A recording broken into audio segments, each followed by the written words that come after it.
Alright, so, welcome to the VOD. For this video, we are going to see Ampersandre playing some support Alistar. This is a sub-level 30 game. And, yeah, so let's go ahead and get this started.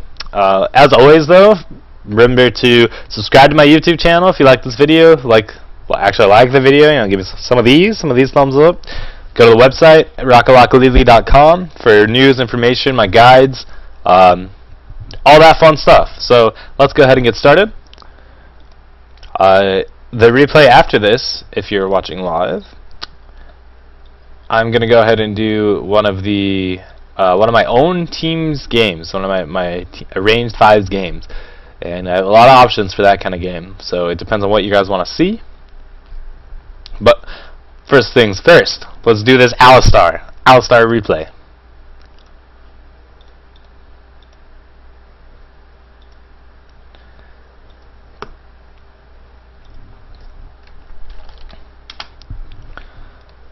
You shoot me an ad. Someone's saying I got a friend ad. Alright, but let's focus on this. So, ways to tell this is a low-level game. First, you see the summoner spell Clarity. That's in general a bad clarity, or a bad summoner spell. So, okay, so both teams have jungles, which is good. But this team's bot lane is going to be something really weird. So I have no idea what their bot lane is going to be. Your bot lane, if you're following meta, you actually have like a really solid meta team count for a low-level game, which is good. It's probably going to be Trist and Alistar, and that's actually a really strong lane. So the one thing I do want to talk about is your summoner spells. CV is kind of overrated. Actually, no one likes CV anymore, so it's not overrated. But CV is not that great of a summoner spell right now. Heal is amazing. You really can't do without heal. If you don't have heal and they have heal, you're gonna lose the lane. You're gonna lose every fight. So heal is really, really good and really strong. On Alistar, though, I really feel like you need flash. The power of Alistar Flash Initiate is so strong that I don't think you can give that up. If their carry gets out of position and you flash Q them and then headbutt them into your team, you just won the team fight for your team. So this start is fine. This is not my favorite start for supports. I really like starting this item combination on Soraka, but on any other support, particularly an aggressive support like Alistar, I find starting with the Fairy Charm, 3 Sight Wards, 2 health potions, 1 mana potion, a little more helpful, because with the extra potions, you're able to be a little more aggressive and sustain that health back through the potions and the mana. But it's really a personal preference, and this is a perfectly good warding combination to start the game with. So there's no problem there. So good leash, helping out your jungle. All right, so you have Anivia Pantheon. This is a very weird lane, but it's a very high damage output lane. And then there we see Anivia just using her Ignite for no reason. Unless she's doing it for the mastery to get some AP. I don't know. Very odd though. But this is a very high damage lane, so you guys will have to be careful. First thing, you should never get hit by those Qs, especially when you can see Anivia when she casts them. And you also want to stay spread. In any lane when you're playing against people with AoE, you want to stay spread. So you want to stay spread against Pantheon, so his Heartseeker Strike doesn't hit both of you. You want to stay spread against Anivia, so she can't stun both of you, and all that fun stuff. So your Trist has now been hit by 3 out of 3 of Anivia Qs, which is very frustrating. I can tell you're frustrated because you just slammed the ground out of frustration. But no. Yeah, so you had to blow Summoner heal to go heal that Trist up, but that's fine. Trist just needs to leave right now. She's way too low. She's taking way too much damage. Yeah, and this is what Anivia and Pantheon is going to do. They're a very high damage lane. So yeah, this is going to be tough at first. But once again, you got hit by Anivia's Q. She's 4 for 4 for Qs, and that's why you're having a rough time in lane right now. But since this is such a high damage lane, you're just going to have to play really passively. Especially because, since you're running an AD carry, they're going to be a little weak. You've also used 2 Qs that didn't hit anything, just hit minions. So that's a slight problem. Oh wow, that Anivia just got really low.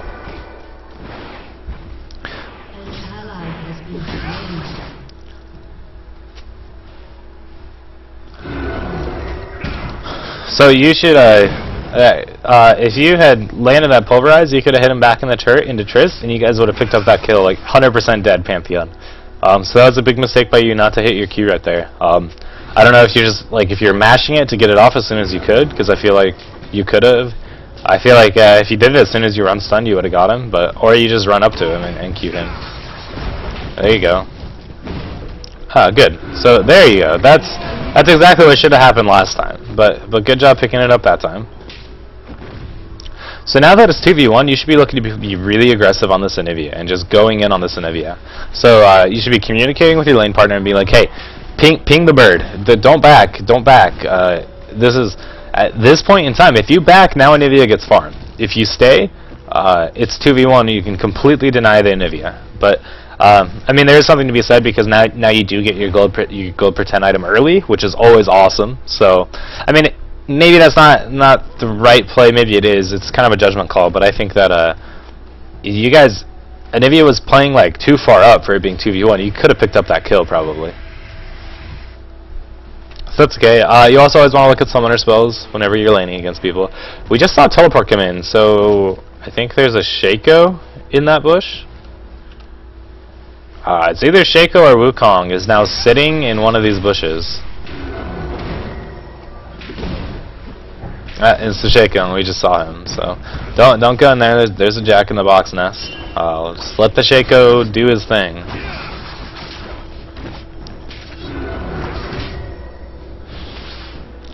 Once again, yeah, you guys got to be dodging those Qs, but it's okay.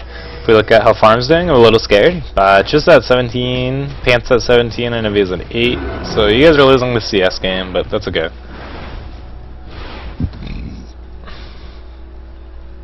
Excuse me.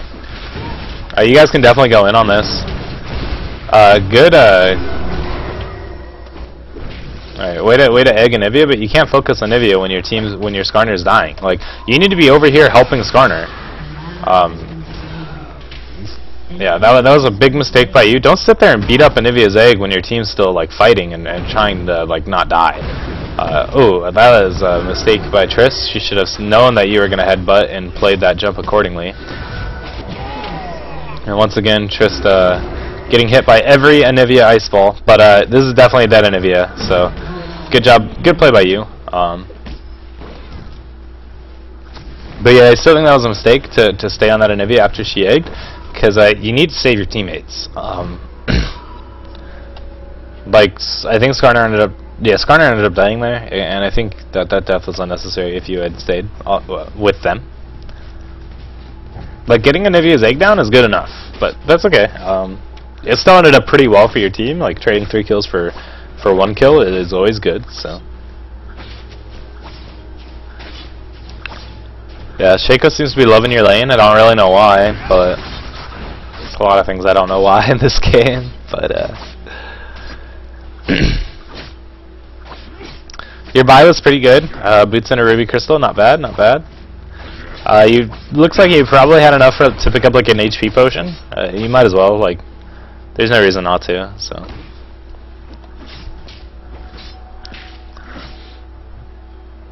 So Pantheon's going to be kind of weak because he used Avarice Blade, and you're missing a lot of Qs, and you need to.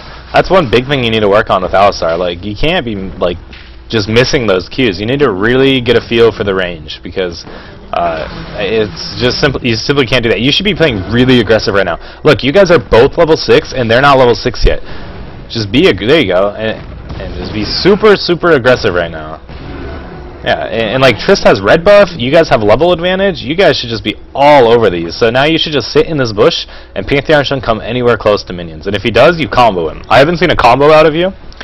So Alistar's combo is you hit them with a headbutt, and while you're in the air for the headbutt, you just mash Q, and what happens is as soon as you hit them, you do the damage for headbutt, and then you knock them up with the pulverize. So it's like a mini Malphite ult. It's very strong. And it's if you're going to play Alistar, you have to be able to combo reliably. Alright, Triss doesn't even need you, but that was a good play by Triss, silly play by Pantheon. But you guys are doing really well in lane. I mean, you're against an interview with clarity, so I'm not surprised, but it's still good. This is a lane you should be winning, and you are.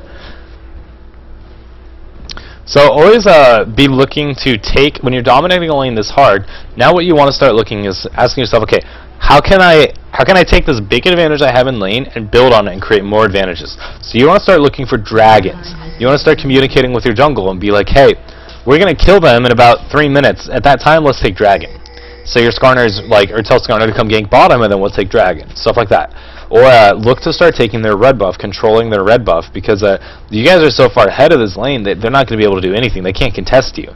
So it's harder to do in solo queue, but this is how you win game. You win your lane, and you use the fact that you won your lane to control jungle buffs and control dragon and control everything else. You guys should still keep going. You guys have 2 levels on this Pantheon now.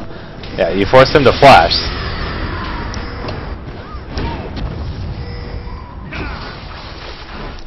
So get on this pan. Don't like. Once again, you can't. If someone else is there, don't focus on a Nivea egg. Triss died entirely because you sat there and you hit a Nivea egg while Pantheon killed Tristana. And like you could have just killed the Pantheon and then killed the Nivea. So don't like, you've done this twice now. When Anivia eggs, you just like, you tunnel vision on this Anivia and you let your teammates die because you're not helping them anymore. So that's a big thing in this game so far.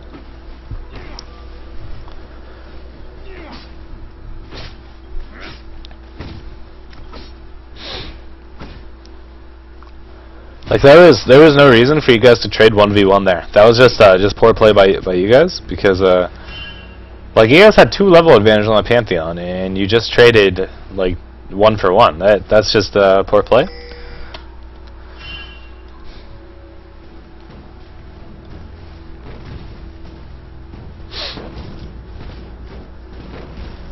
But definitely something like work on your combo on Ali. I haven't seen you use it.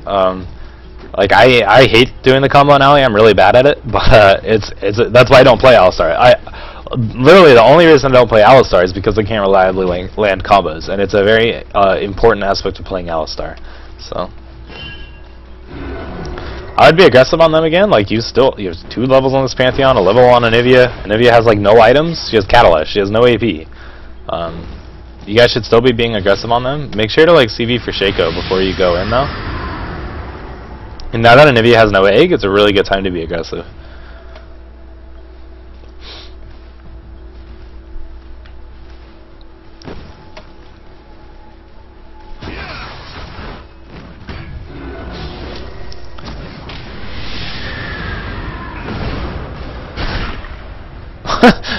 That was hilarious. Pants just ulted like right in front of him.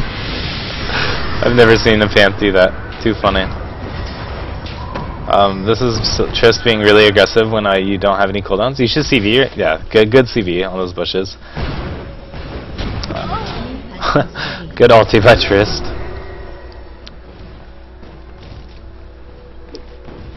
So you guys should be looking at Dragon right now. You should be talking to your jungle. Be like, hey, we just killed someone. Let's do Dragon. And there you go. If you kill Shaco right here, like the insta super free Dragon. You guys should, okay, so that was a good WQ combo, except it was on Shaco's clone. You can always tell Shaco's clone if he has buffs, because it's the one with the buff. That was a really bad jump by Tristana, and she's gonna die for that. But you guys should be able to pick up the Shaco kill. You didn't have mana for the Q, which is unfortunate, but you're still gonna get the kill. You guys should also pick up this Pantheon kill. Now, big cow with red buff. Moo! Alright, so good job. You guys can go take Dragon. You can tank it, probably. Well, it depends on what Wriggles. No, Skarner doesn't have Wriggles, so he probably can't. But I can't stress how important this is, though. Like, you guys are really winning your bottom lane, but you're not taking dragons off of it, and that's gonna be a problem. Like, yeah, you guys are winning your bottom lane, but if you probably could have taken 2 dragons by now, and if you had taken 2 dragons, suddenly your Swain that's 1 in 4 has 2 dragons worth of gold. And that's going to help that Swain a lot. That's going to get him back in the game. So, this is something that I'm always going to be talking about in these replays, is how you take your advantage that you get when you win a lane, and how you keep pressure, and how you use that pressure to take objectives, and then that's how you win the game. You don't win the game by winning your lane. You win the game by winning your lane first, and then using the fact you won your lane to secure objectives to get your team back into the game. So good mid gank. That's definitely a dead Kennen. Alistar is really good gank, so nice mid gank there. Oh, counter gank though, counter gank. Where are you at? Oh man, so good WQ combo on top of the Swain route. That was pretty good. You could go on this because Scorner's here. In fact, yeah, you should have been paying attention there because now Scorner's in here all by himself. And you could have been in there helping him out, but that's alright. Oh, you just found Anivia, who just randomly ignited you once again.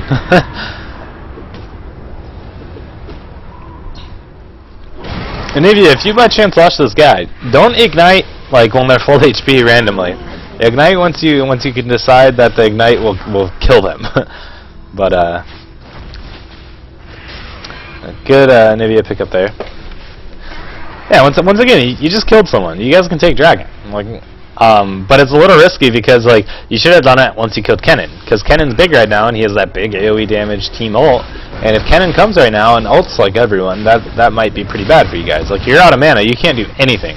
Alistar is really good against Kennen because when he ults, you just headbutt him out, but you have no mana. Get off Dragon and fight them. This is something that's really important. Like, if you're taking a Dragon or a Baron or whatever, and the enemy team contests it, you get the hell off Baron and you fight them.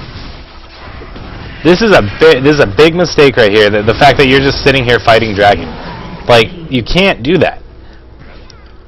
This is a that's a poor play. If you are forcing an objective like Baron or Dragon and they come to contest it, you get off the objective and you fight them. You do not like sit there and keep doing the Dragon, because you can't do the Dragon when they're there. And you can't do the Baron if they come and contest you, because you can't sit there and take all the Baron damage, and you can't sit here and take all the Dragon damage. You have to just get off and fight them. Skarner forgot to smite it.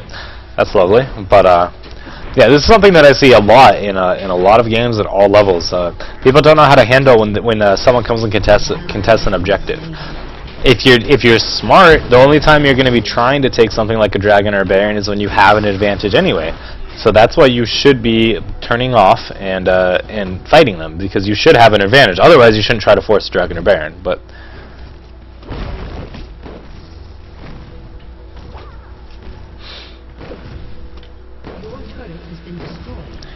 so this is something I'm seeing in general with your play, is like you're tunnel visioning on hitting something that's like not a high threat. Like when Anivia eggs, that's no longer a threat in the fight. You can't focus that. You have to get off the Anivia egg and save your team from the people who are fighting. Or like when you're doing Dragon, you can't sit there and keep fighting Dragon while the enemy team's here fighting your team. You have to get off Dragon and win the fight, and then take Dragon. So.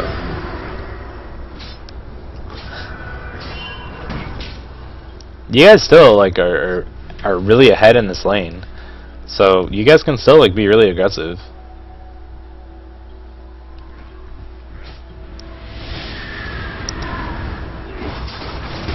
They got Pantheon Heartseeker Strike on cooldown. You should be going right now. Go go go! I think you should have just ran out and just like headbutted this in at the end of the wall. I think that would have been a better play. So good. Kill the Anivia.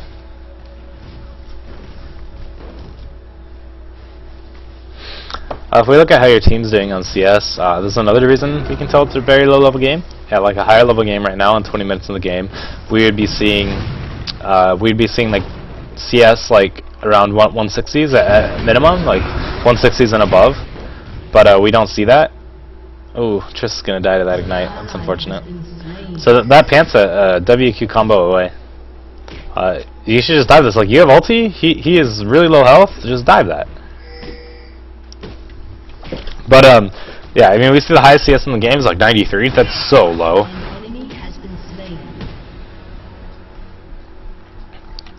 Yeah, I don't know why you're so afraid of this Panther. Like, don't recall. This guy has 400 HP. That's yeah, that's literally like a WQ, an auto attack, and your passive. You definitely should have dove that. Like, that's a big mistake to stick around with that low of HP. And with Shurelya's and your ults up and everything, that should have been a very dead Pantheon. But that's okay. Your team just got rolled in middle. I don't know what happened there, but definitely got rolled.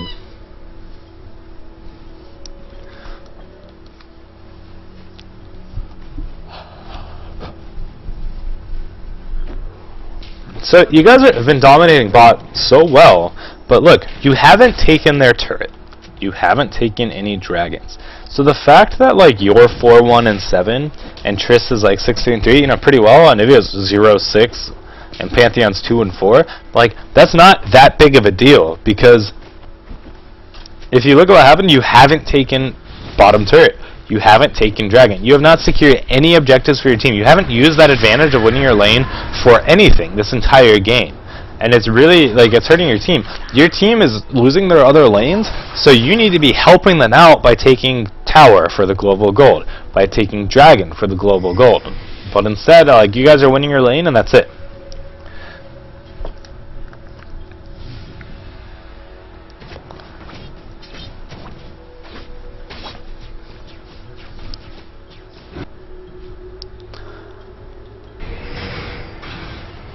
So roaming alley is really strong. It has really good ganks.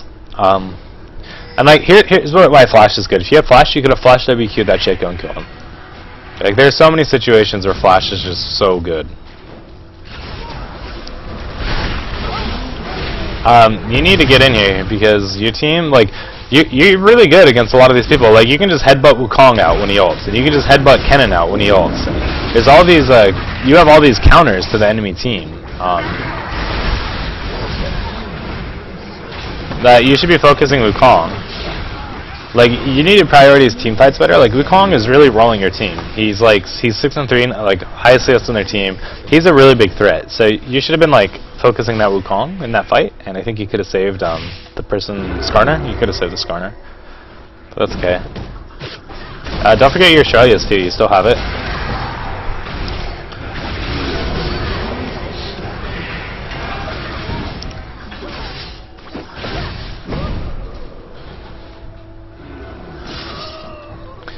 This shit goes tricky. But,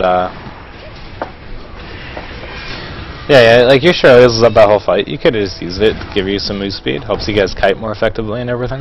But, that's alright. Be looking to dive this Panth. Like, he has 700 HP. It's like, if you guys all just hit him with one spell, he dies. Alistar is King Turret Diver. Actually, it's Prince Turret Diver. I'm gonna give King to Poppy, but that's a clone. So Wukong has a little ability where he leaves a decoy. So if he ever like jumps in and then stands still, that's probably his decoy. Always remember that.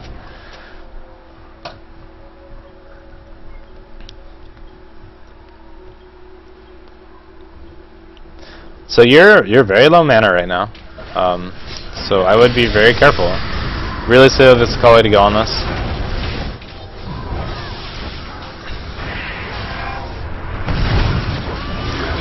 So don't forget about Shurelya's.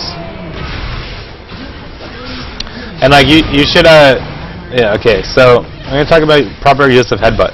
On this team, you need to be headbutting Kennen away when he ults, and you need to be headbutting Wukong away from his ult. Wukong had ult and you had headbutt up, but you didn't headbutt him away before he could knock you and Swain up. He knocked you and Swain up, and then you like headbutted him away when all of his cooldowns are down.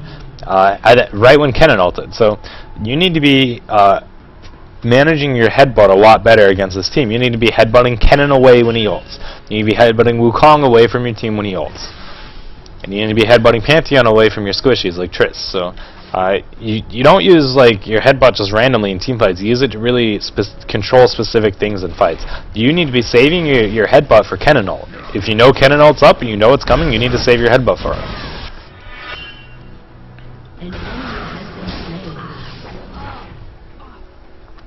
Skarner should have just grabbed that Kennen. I don't know why he didn't. But, oh well.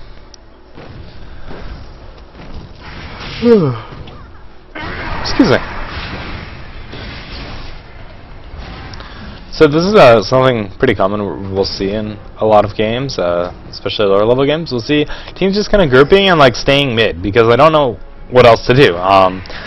We won't see split pushing, where you know the team's going to put a lot of pressure on other lanes. We're not going to see like buff steals or Baron plays really. We're just going to see a lot of grouping and like running around and not knowing what to do. But, like what you guys should be doing is you should be putting pressure on every lane. You should keep your lanes pushed out to turrets. You guys have only taken one turret. There's a lot of turrets you guys can take.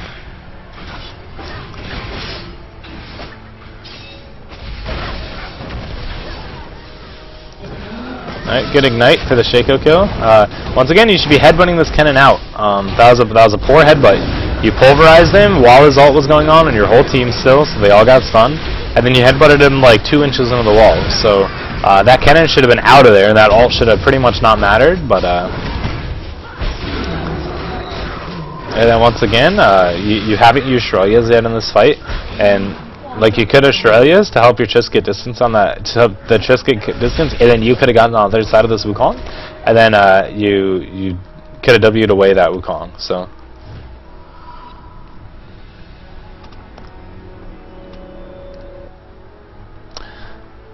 Yeah, it's very important to know all the other champions' abilities, and like Wukong's knockback is very good against like AoE abilities centered on a champion. Like the biggest thing is like Kennen. Alistar is so good against Kennen because you just headbutt him away when he ults, and then he tries to come back in with his ult, and you just pulverize him. You can really zone people out, and it's very effective on like Kennen ult.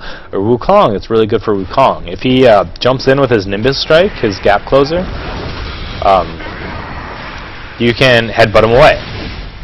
Like there's this jump, you should have headbutted him away right there, but like you didn't have headbutt. That's his clone again, so another pulverize on the clone. And once again, you haven't used your Shurelya's all game, so you always want to be using your item actives. That's something that took me a while as a player to remember to use my item actives, but it's very important. Like I can't stress how important it is. You spend all this gold on this item with this really nice active, and if you're not using it, it's a total waste. So. But Tristan and Kali are going big. Oh, Trish should have dodged that. Big mistake by Tristana, but.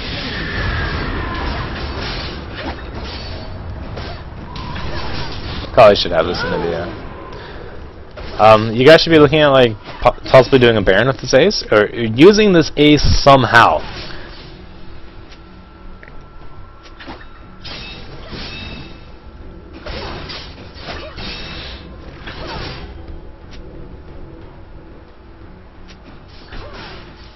So I actually think that Alistar is one of the hardest supports in the game to use. He has a fairly high, like, his WQ is not easy to land consistently. At least it's not for me. I'm horrible with it. I'm gonna blame ping. So I typically have like around 100 ping, but and using your headbutt effectively is very, like, you really need to understand the champions you're playing against, who's doing well specifically. Like this Wukong is really doing well. So like I've been saying you should headbutt Kennen away, but like Kennen's not doing well. So you should start like really focusing your CC on this Wukong, because the Wukong is the one that's winning the game for his team. And if you concentrate all your CC to just keep that Wukong out. So like once he wait till he uses his gap closer in, then headbutt him out. Now he's out of the fight until he runs all the way back in. And then when he runs all the way back in, you pulverize. And so this is a big mistake. But yeah, I don't know what you're doing, but you're not with your team, and your team just got melted.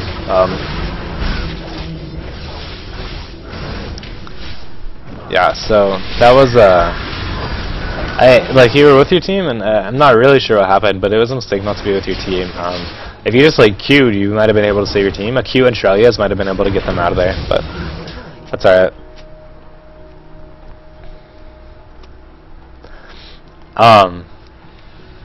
So another thing is, like, in these fights, you probably want to start just babysitting your Tristana and like keeping Wukong and everyone off of her, because she's your Tristana's pretty fed. She's doing a lot of damage, so.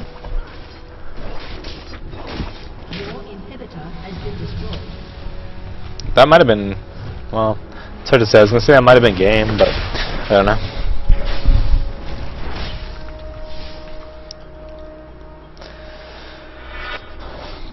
So, definitely a few mistakes so far.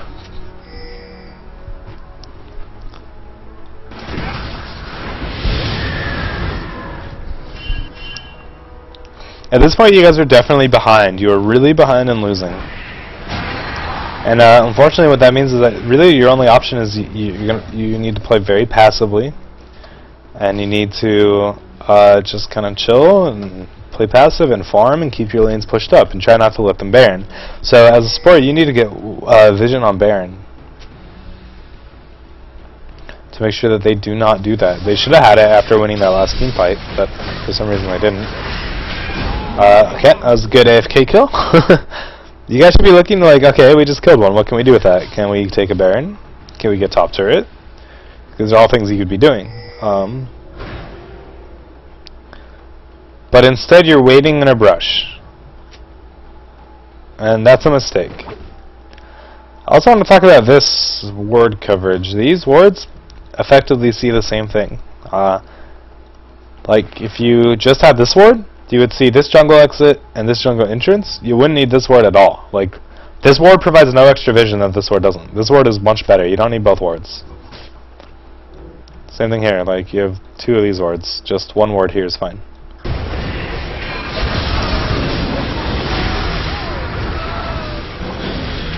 You know, once again, just not using your CCs correctly in that fight. You headbutted Wukong away after you had already knocked up your whole team. Your pulverizer really didn't.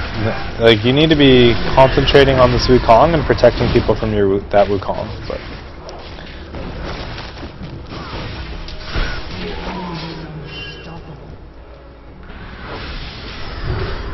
so you guys are definitely just losing team fights at this point. They're very far ahead. Very far ahead. Your turret has been destroyed. Those are actually decent items on Wukong, so they're probably recommended, but that's okay. I'm gonna just start fast forwarding through here.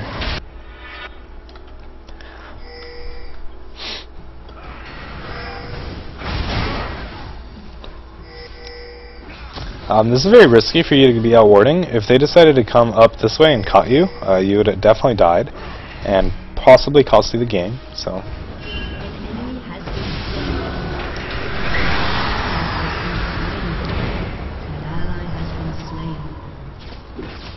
So don't chase like this Anivia that far out, because like Anivia's not worth that much. And now like Trista's gonna die. Another thing, like I've noticed a lot of fights, like your pulverizer, your headbutt, are just like a second away from cooling down or something, and like you're only at 21% CDR. That's pretty much from the Shirelias, maybe Masteries, but you could consider running like CDR Blues. I'm a fan of CDR Blues on my support page, or you should also be looking at picking up cooldown boots. I think cooldown boots are really a good option. Like, they're not really using much CC on you. As a support, they shouldn't be using much CC on you, and if they use CC on you, that's awesome, because that means your carries didn't get CC'd, and they're going to wreck. So, I think Merc Treads, in general, you don't need on support. I really love cooldown boots on support, so something to try in the future.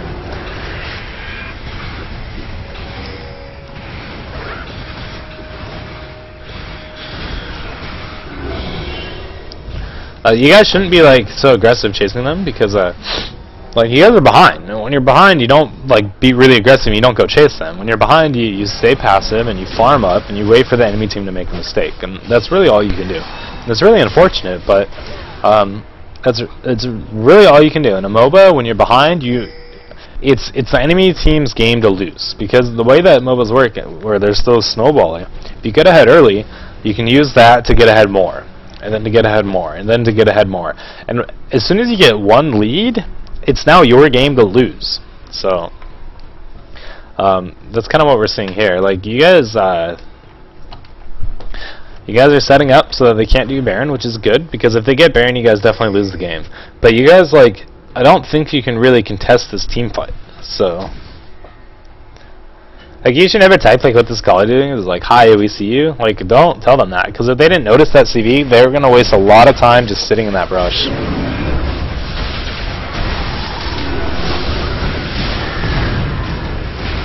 And so, yeah, and like in these team fights, you should be trying to protect that Tristana. Like, Tristana just got like dove by 3 people, and if you had been saving your CC to really protect that Tristana, you probably could have helped her live in that fight. So. This is something I mentioned in one of my previous lessons. When you're playing like a tanky DPS support character with a lot of CC, you need to make a decision. Is it worth more of your time to go and initiate fights and try to CC their team? Does your team need you to babysit your carry and sit there and protect your carry? In this situation, that Tristana needs protected. Your turret has been destroyed. That Tristana, like, she really needs protection. She's just getting dove and dying. So you need to realize, like, hey, this Trist can't do anything if I'm not helping her out. So in this situation, you really need to switch your focus from, like, trying to initiate and use your CC to lock the opponents down to using your CC to protect your Tristana, because Tristana is going to do a lot of damage, and if she's just dying, you're going to lose fights. So yeah, overall with your ally play, like, I think you should consider going cooldown boots. I think that you need to focus in fights better. Your team fighting needs work. You need to learn champions' abilities, so you recognize, like, hey, I need to knock Kennen away when he ults. And you need to pay attention to the enemy team. You can be like, hey, this Wukong is like the only one doing anything on this team. That means I should be really focused on keeping him out of the fight. So that means you wait for him to use his gap closer, you knock him away. And then you wait for him to run back into the fight, and then you use your pulverize. And you need to realize, hey, I need to protect this Tristana because she's just dying because no one's protecting her and they're a dive team. Like, Tristana can't do anything against, like, if Pantheon and Wukong will jump on her, she needs someone to help her get those people off, and that someone should be you. So, there's some things to work on with your Alistar game. But, yeah, so I'm going to